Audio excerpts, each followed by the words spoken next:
Hello everyone, my name is Yuhwa Han and I'm a Catholic University student in Korea.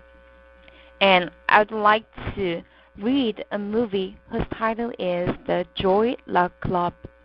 This movie released in 1993 and the movie is about Asian American women in US and especially focused on the relationship between mothers and daughters. The Joy Luck Club is a social function of four mothers and daughters, and we can see their hardships and conflicts. Let me talk about the issues inside the movie. First, hope and expectation toward their daughters. Let me look at the script first. I'm just sorry that you got stuck with such a loser, and I've always been so disappointing. My grades, my job, not getting married. Everything you expected of me. Not expecting anything. Never expect. Only hope. And no matter what you hope for, I'll never be more than what I am. And you never see that, what I really am. This is the scene about June and her mother's conversation. June feels inferior to her friend Weibury, and she cries out to her mother because of her complex. She thinks that she has always been under her mother's expectation and tries so hard not to disappoint her mother.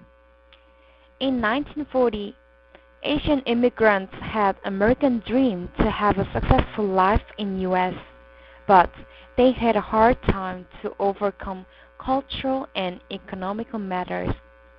Mothers didn't want their daughters to go through the hardships that they had. Their expectation and hope for their daughter's success couldn't help diminishing. Second one, for not to be discriminated. Let's look at the slide. In America, I will have a daughter just like me. But over there, nobody will say her worth is measured by the loudness of her husband's belch. Over there, nobody will look down on her because I'll make her speak only perfect American English. This is the beginning part of the movie, which shows how the reality of Asian women's life in US.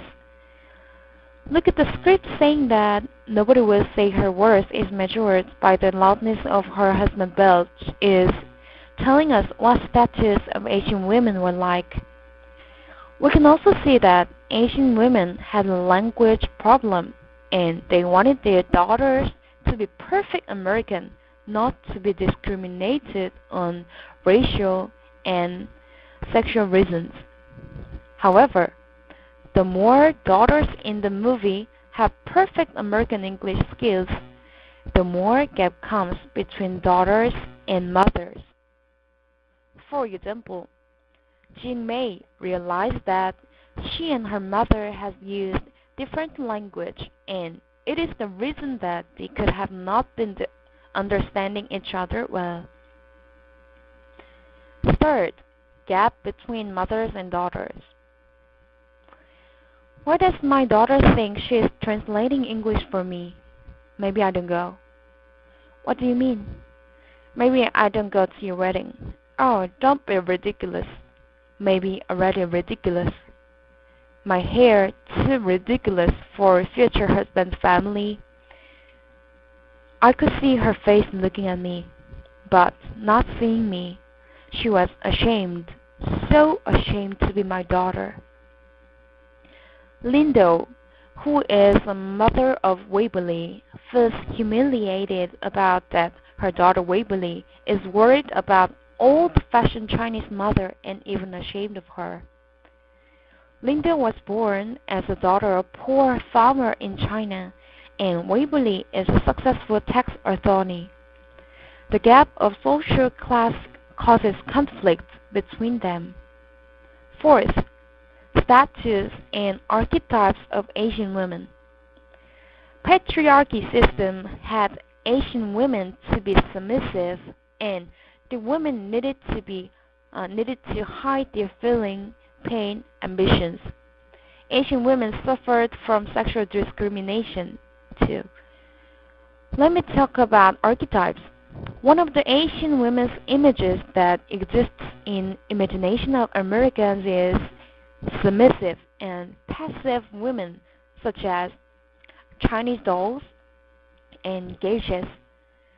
The other image is Dragon Lady, who is evil, but this archetype is not found in this movie.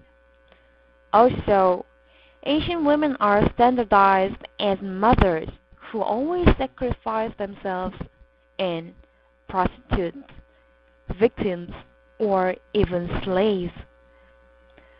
Images of Asian women is that they are uneducated, poor, traditionalists, and family-oriented. However, this movie gives voice to Asian women characters, and they could express that they are successful, rich, independent, and they don't belong to men. For example, Aunt May, who had been raped by a rich Chinese man, had a son with the man, but his second concubine took the baby, and she just became the fourth concubine without any other choice. Finally, she killed herself with hopelessness, and she used her death to give her daughter more benefit by threatening her husband and the other concubines. She chose to suicide because it was the only thing that she can choose. Moreover, when Aunt May's mother was about to die, she cut off her skin and made her mother eat it. She believed that her sacrifice could save her mother, even though her mother had kicked her out heartlessly before. It shows that how much Aunt May wanted to restore bonds with her mother. Aunt May is definitely a symbol of self-giving Asian women, but fail every relations between mother and daughter. Finally, ending of the movie. At the end of the movie, June got a feather of swan from her father. Her mother had hoped her to be a perfect American and successful like a swan. The feather symbolized lasting love and bonds between her and her mother. It also symbolized unrealizable dream of her mother. However, the movie finally ends with hope. June left for China to find her two sisters that her mother had lost during the war. She began to understand her mother's hidden suffering and accept her identity as a Chinese. Let's look at the script. Our sister, our family, it was enough for them, for me. Because really she was there and I'd finally done something for her. I'd find the best of myself, what she kept for all of us, her long cherished wish. In conclusion, what was the movie mainly talk about are racial matters and identity of Asian women. In this movie, Asian women resist repression by sharing their painful experience in the Joy Luck Club.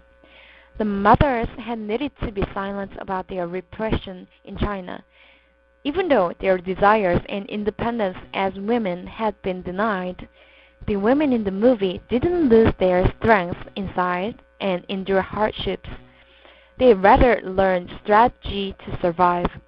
Mothers in Joy Luck Club shed new lights on meanings of their painful experiences and changed their life for helping their daughters.